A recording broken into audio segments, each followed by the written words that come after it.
Crmc Ypvs 350 engine strip down part 2. As you can see, it cranks out, that's where the rest of the piston is. Notice on top casing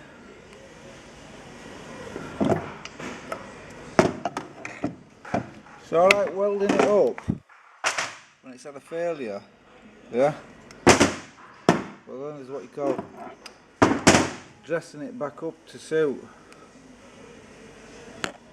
Huge big lump right down the middle, plus it's not been sealing right there.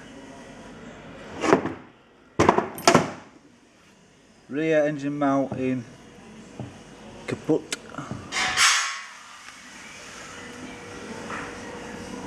Sprocket loose.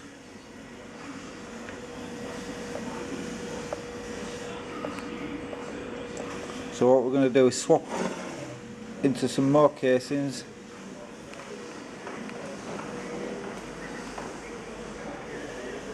and make one good engine with good casings.